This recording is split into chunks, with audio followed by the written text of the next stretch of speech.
अस्सलाम वालेकुम दोस्तों की हाल है जी ठीक हो खुश हो खरीयत नाल हो जी दोस्तों मैं ਤੁਹਾਡਾ ਭਾਈ ਮਹਿਰ ਮੁਦੱਸਰ ਤੇ ਅੱਜ ਅਸੀਂ ਗੱਲ ਕਰਾਂਗੇ ਜੀ ਪੰਜਾਬ ਦੇ ਹੀਰੋ ਭਗਤ ਸਿੰਘ ਦੇ ਬਾਰੇ ਦੋਸਤੋ ਭਗਤ ਸਿੰਘ ਨੂੰ ਹਿੰਦੁਸਤਾਨ ਦੇ ਪੰਜਾਬ ਦੇ ਵਿੱਚ ਤੇ ਪਾਕਿਸਤਾਨ ਦੇ ਪੰਜਾਬ ਦੇ ਵਿੱਚ ਤੇ ਖਾਸ ਤੌਰ ਤੇ ਪੰਜਾਬੀ ਲੋਕ ਬੜੇ ਅੱਛੇ ਅਲਫਾਜ਼ ਦੇ ਨਾਲ ਯਾਦ ਕਰਦੇ ਹਨ ਇਹ ਉਹ ਨੌਜਵਾਨ ਸੀ ਜਿਨੇ ਕਿ ਤਾਰੀਖੇ ਆਜ਼ਾਦੀ ਦਾ ਐਲਾਨ ਕੀਤਾ ਸੀ ਅੰਗਰੇਜ਼ਾਂ ਦੇ ਸਾਹਮਣੇ ਡਟ ਗਿਆ ਸੀ ਆਪਣੇ ਮੁਲਕ ਦੀ ਆਜ਼ਾਦੀ ਵਾਸਤੇ ਤੇ ਉਸ ਜੁਰਮ ਦੀ ਇਹਨੂੰ ਸਜ਼ਾ ਦਿੱਤੀ ਗਈ ਤੇ ਇਹਨੂੰ ਸੈਂਟਰਲ ਜੇਲ੍ਹ ਲਾਹੌਰ ਦੇ ਵਿੱਚ ਫਾਂਸੀ ਦਾ ਹੁਕਮ ਹੋ ਗਿਆ ਦੋਸਤੋ ਭਗਤ ਸਿੰਘ 1907 ਦੇ ਵਿੱਚ ਪੈਦਾ ਹੋਇਆ ਸ਼ਹਿਰ ਦਾ ਨਾਮ ਸੀ ਲੈਲਪੁਰ ਪਿੰਡ ਦਾ ਨਾਮ ਸੀ ਬੰਗਾ ਇਹ 47 ਦੀ ਵੰਡ ਤੋਂ ਪਹਿਲੇ ਇਹ ਨਾਮ ਸੀ ਤੇ ਅੱਜ ਮੌਜੂਦਾ ਜ਼ਿਲ੍ਹਾ ਫੈਸਲਾਬਾਦ ਚੱਕ ਨੰਬਰ 105 ਗਾਫਬੇ ਬੰਗਾ ਇਹਦੇ ਵਿੱਚ ਪੈਦਾ ਹੋਇਆ ਸੀ 1907 ਦੇ ਵਿੱਚ ਤੇ ਦੋਸਤੋ ਜਿਸ ਦਿਨ ਇਹ ਪੈਦਾ ਹੋਇਆ ਇਹਦੇ ਵਾਲਦ ਸਾਹਿਬ ਤੇ ਇਹਦੇ ਚਾਚਾ ਵਾਲਦ ਕਿਸ਼ਨ ਤੇ ਜਿਹੜਾ ਇਹਦਾ ਚਾਚਾ ਸੀ ਅਰਜੀਤ ਸਿੰਘ ਇਹ ਦੋਨੋਂ ਦੇ ਦੋਨੋਂ ਜੇਲ੍ਹ ਦੇ ਵਿੱਚ ਸੀ ਕਿਉਂਕਿ ਇਹਨਾਂ ਦਾ ਕੋਈ ਅੰਗਰੇਜ਼ਾਂ ਦੇ ਨਾਲ ਫੱਡਾ ਸੀ ਜਿੰਦੀ ਵਜ੍ਹਾ ਤੋਂ ਇਹਨਾਂ ਨੂੰ ਜੇਲ੍ਹ ਹੋਈ ਸੀ ਜਿਸ ਦਿਨ ਇਹ ਪੈਦਾ ਹੋਏ ਸੀ ਭਗਤ ਸਿੰਘ ਛੋਟੀ ਜਿਹੀ ਉਮਰ ਦੇ ਵਿੱਚ ਹੀ ਵੱਡੇ ਵੱਡੇ ਕਾਰਨਾਮੇ ਕਰਨੇ ਸ਼ੁਰੂ ਕਰ ਦਿੱਤੇ ਸੀ ਤੇ ਇਹਦੇ ਵਾਲਿदैन ਨੂੰ ਅਹਿਸਾਸ ਹੋ ਗਿਆ ਸੀ ਕਿ ਇਹ ਆਉਣ ਵਾਲੇ ਵਕਤ ਦੇ ਵਿੱਚ ਕੁਛ ਨਾ ਕੁਛ ਕਰੇਗਾ ਦੋਸਤੋ ਇੱਕ ਦਿਨ ਇੰਜ ਹੋਇਆ ਕਿ ਇਹ 5 ਸਾਲਾਂ ਦਾ ਸੀ ਤੇ ਇਹਦੇ ਵਾਲਦ ਸਾਹਿਬ ਤੇ ਇਹ ਭਗਤ ਸਿੰਘ ਖੇਤਾਂ ਦੇ ਵਿੱਚ ਕੰਮ ਕਰ ਰਹੇ ਸੀ ਤੇ ਇਹਦੇ ਵਾਲਦ ਸਾਹਿਬ ਜਿਹੜੇ ਆ ਉਹ ਅੰਬ ਦੀਆਂ ਗੁਠਲੀਆਂ ਲਾ ਰਹੇ ਸੀ ਆਪਣੇ ਖੇਤ ਦੇ ਵਿੱਚ ਜੀ ਦੋਸਤੋ ਤੇ ਭਗਤ ਸਿੰਘ ਨੇ ਆਪਣੇ ਵਾਲਦ ਸਾਹਿਬ ਨੂੰ ਪੁੱਛਿਆ ਕਿ ਅੱਬਾ ਜੀ ਇਹ ਕੀ ਕਰ ਰਹੇ ਹੋ ਤੇ ਇਹਦੇ ਵਾਲਦ ਸਾਹਿਬ ਨੇ ਦੱਸਿਆ ਕਿ ਇਹ ਅੰਬ ਦੀਆਂ ਗੁਠਲੀਆਂ ਇਹ ਮੈਂ ਲਾ ਰਿਹਾ ਕੱਲ ਨੂੰ ਅੰਬ ਵੱਡੇ ਹੋਣਗੇ ਤੇ ਆਪਾਂ ਇਹਨਾਂ ਅੰਬਾਂ ਨੂੰ ਖਾਵਾਂਗੇ ਇਹ ਢੇਰ ਜ਼ਿਆਦਾ ਹੋ ਜਾਣਗੇ ਤੇ ਦੋਸਤੋ ਭਗਤ ਸਿੰਘ ਭੱਜਾ ਘਰ ਗਿਆ ਪਿਸਟਲ ਦੀਆਂ ਗੋਲੀਆਂ ਚੁੱਕ ਕੇ ਲਿਆਇਆ ਤੇ ਇਹਨੇ ਜਗ੍ਹਾ ਜਗ੍ਹਾ ਲਾਣੀਆਂ ਸ਼ੁਰੂ ਕਰ ਦਿੱਤੀਆਂ ਜਗ੍ਹਾ ਤੇ ਇਹਨੇ ਇੱਕ ਇੱਕ ਗੋਲੀ ਰੱਖ ਕੇ ਉੱਤੇ ਪਾਣੀ ਪਾ ਕੇ ਉੱਤੇ ਮਿੱਟੀ ਪਾਤੀ ਇਹਦੇ ਵਾਲਦ ਸਾਹਿਬ ਨੇ ਪੁੱਛਿਆ ਕਿ ਇਹ ਤੂੰ ਕੀ ਕਰ ਰਿਹਾ ਤੇ ਇਹਨੇ ਗੱਲ ਕੀਤੀ ਕਿ ਇਹ ਮੈਂ ਗੋਲੀਆਂ ਲਾ ਰਿਹਾ ਕੱਲ ਨੂੰ ਇਹ ਜ਼ਿਆਦਾ ਹੋ ਜਾਣਗੀਆਂ ਢੇਰ ਹੋ ਜਾਣਗੀਆਂ ਤੇ ਇਹਨਾਂ ਨੂੰ ਇਸਤੇਮਾਲ ਕਰਕੇ ਅੰਗਰੇਜ਼ਾਂ ਤੋਂ ਅਸੀਂ ਆਪਣਾ ਮੁਲਕ ਆਜ਼ਾਦ ਕਰਵਾਵਾਂਗੇ ਤੇ ਦੋਸਤੋ ਇਹਦੇ ਵਾਲਦ ਸਾਹਿਬ ਨੂੰ ਉਦੋਂ ਹੀ ਅਹਿਸਾਸ ਹੋ ਗਿਆ ਸੀ ਕਿ ਇਹ ਵੱਡਾ ਹੋ ਕੇ ਕੋਈ ਨਵਾਂ ਕਾਰਨਾਮਾ ਕਰੇਗਾ ਤੇ ਦੋਸਤੋ ਉਹੀ ਹੋਇਆ 1920 ਦੇ ਵਿੱਚ ਇਹਨੇ ਤਹਿਰੀਕ ਦਾ ਆਗਾਜ਼ ਕਰ ਦਿੱਤਾ ਨੌਜਵਾਨਾਂ ਨੂੰ ਇਕੱਠਾ ਕਰ ਦਿੱਤਾ ਕਿ ਅੰਗਰੇਜ਼ਾਂ ਦੇ ਖਿਲਾਫ ਖੜੇ ਹੋ ਜਾਓ ਆਪਣੀ ਆਜ਼ਾਦੀ ਵਾਸਤੇ 1926 ਦੇ ਵਿੱਚ ਇਹਨੇ ਭਾਰਤ ਸਭਾ ਕਾਇਮ ਕੀਤੀ ਜਿਹਦੇ ਵਿੱਚ ਇਹਨੇ ਨੌਜਵਾਨਾਂ ਨੂੰ ਇਕੱਠਿਆਂ ਕੀਤਾ ਤੇ ਅੰਗਰੇਜ਼ਾਂ ਦੇ ਖਿਲਾਫ ਮੁਤੱਦ ਕੀਤਾ ਕਿ ਆਪਾਂ ਆਪਣਾ ਮੁਲਕ ਆਜ਼ਾਦ ਕਰਵਾਉਣਾ ਉਸ ਤੋਂ ਬਾਅਦ ਦੋਸਤੋ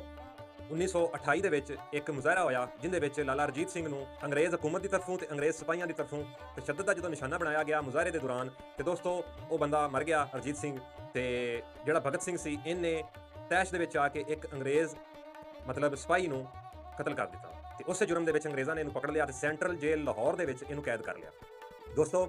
ਜੇਲ੍ਹ ਦੇ ਵਿੱਚ ਜਦੋਂ ਇਹ ਗਿਆ ਹੈ ਤੇ ਇਹ ਅੰਦਰ ਬਹਿ ਕੇ ਨੌਜਵਾਨਾਂ ਦਾ ਖੂਨ ਗਰਮਾਉਂਦਾ ਰਿਹਾ ਖੱਤ ਲਿਖਦਾ ਰਿਹਾ ਇਹਦਾ ਖੱਤ ਬੜਾ ਮਸ਼ਹੂਰ ਆ ਜਿਹੜਾ ਕਿ ਇਹਨੇ ਨੌਜਵਾਨਾਂ ਦੇ ਮਤਲਬ ਨਾਮ ਤੇ ਲਿਖਿਆ ਸੀ ਕਿ ਖੜੇ ਹੋ ਜਾਓ ਮੈਂ ਤਾਂ ਜੇਲ੍ਹ 'ਚ ਆ ਗਿਆ ਲੇਕਿਨ ਖੜੇ ਹੋ ਜਾਓ ਆਪਣੀ ਆਜ਼ਾਦੀ ਵਾਸਤੇ ਇਹਨੇ ਨੌਜਵਾਨਾਂ ਦੇ ਨਾਮ ਲਿਖਿਆ ਸੀ ਖੱਤ ਭਗਤ ਸਿੰਘ ਨੇ ਜੇਲ੍ਹ ਦੇ ਵਿੱਚ ਬਹਿ ਕੇ ਤੇ ਦੋਸਤੋ ਇਹਦੇ ਦੋ ਨਾਰੇ ਮਸ਼ਹੂਰ ਸੀ ਇਨਕਲਾਬ ਜ਼ਿੰਦਾਬਾਦ ਤੇ ਸਾਰੇ ਜਹਾਂ ਸੇ ਅੱਛਾ ਹਿੰਦੁਸਤਾਨ ਹਮਾਰਾ ਇਹ ਵੀ ਇਹਨੇ ਜੇਲ੍ਹ ਦੇ ਵਿੱਚ ਬਹਿ ਕੇ ਨਾਰਾ ਮਾਰਿਆ ਸੀ ਇਨਕਲਾਬ ਜ਼ਿੰਦਾਬਾਦ ਤੇ ਨਾਰਾ ਜਿਹੜਾ ਇਹ ਇਹਦਾ ਪੂਰੇ ਪਾਕੋ ਹਿੰਦ ਦੇ ਵਿੱਚ ਮਸ਼ਹੂਰ ਹੋਇਆ ਪੂਰੇ ਬਰਸਗੀਰ ਦੇ ਵਿੱਚ ਮਸ਼ਹੂਰ ਹੋਇਆ ਜਿਹੜਾ ਕਿ ਅੱਜ ਵੀ ਯਾਦ ਕੀਤਾ ਜਾਂਦਾ ਇਨਕਲਾਬ ਜ਼ਿੰਦਾਬਾਦ ਤੇ ਇਹ ਭਗਤ ਸਿੰਘ ਦਾ ਨਾਰਾ ਸੀ ਐਂਡ ਤੇ ਦੋਸਤੋ ਇਹ ਹੋਇਆ ਕਿ ਅੰਗਰੇਜ਼ਾਂ ਨੇ ਸਮਝਿਆ ਕਿ ਇਹ ਬੰਦਾ ਸਾਡੇ ਵਾਸਤੇ ਜਿਹੜਾ ਨਾ ਮੁਸੀਬਤ ਖੜੀ ਕਰੇਗਾ ਜਾਂ ਸਾਡੇ ਵਾਸਤੇ ਪਰੇਸ਼ਾਨੀ ਬਣਾਏਗਾ ਉਹਨਾਂ ਨੇ 1931 ਦੇ ਵਿੱਚ 23 ਮਾਰਚ ਨੂੰ 1931 ਦੇ ਵਿੱਚ ਭਗਤ ਸਿੰਘ ਨੂੰ ਫਾਹੇ ਲਾਤਾ ਸੈਂਟਰਲ ਜੇਲ੍ਹ ਲਾਹੌਰ ਦੇ ਵਿੱਚ ਤੇ ਦੋਸਤੋ ਜਦੋਂ ਇਹਨੂੰ ਫਾਹੇ ਲਾ ਦਿੱਤਾ ਕਹਾਣੀ ਖਤਮ ਹੋ ਗਈ ਭਗਤ ਸਿੰਘ ਦੀ ਸਿਰਫ ਔਰ ਸਿਰਫ 23 ਸਾਲਾਂ ਦੀ ਉਮਰ ਦੇ ਵਿੱਚ ਇਹਨੂੰ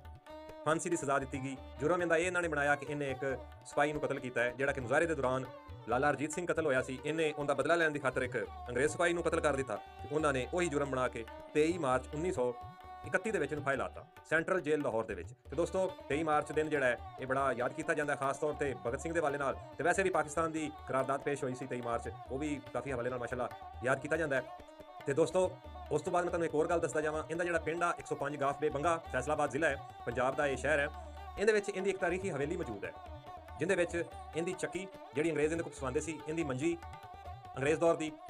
ਸੰਗਲ ਜਿਹੜੇ ਸੰਗਲ ਦੇ ਨਾਲ ਅੰਗਰੇਜ਼ਾਂ ਨੇ ਇਹਨੂੰ ਬੰਨ੍ਹਿਆ ਹੋਇਆ ਸੀ ਉਸ ਤੋਂ ਬਾਅਦ ਸਾਰੇ ਖੱਤ ਜਿਹੜੇ ਨੇ ਨੌਜਵਾਨਾਂ ਨੂੰ ਲਿਖੇ ਸੀ ਇਹਦੇ ਨਾਰੇ ਇਹਦੀਆਂ ਚੀਜ਼ਾਂ ਅੰਗਰੇਜ਼ਾਂ ਦੀਆਂ ਤਸਵੀਰਾਂ ਜਿਹੜੇ ਇਹਦੇ ਖਿਲਾਫ ਖੜੇ ਹੋਏ ਸੀ ਜਿਨ੍ਹਾਂ ਨੇ ਇਹਨੂੰ ਮਾਰਿਆ ਸੀ ਜਿਹੜੇ ਦੋਸਤੋ ਉਸ ਵਕਤ ਦੇ ਵਿੱਚ ਸਿਪਾਹੀ ਸੀ A to Z ਹੁਣ ਦੂਸਰੇ ਪਾਸੇ ਆ ਜਾਓ ਸਿੱਖ ਮਜ਼ਹਬ ਦੇ ਲੋਕ ਜਿਹੜੇ ਇਹਦੇ ਨਾਲ ਸੀ ਇਹਦੇ ਵਾਲਿदैन ਇਹਦੇ ਚਾਚੇ ਇਹਦੇ ਭਰਾ ਦੋਸਤ ਯਾਰ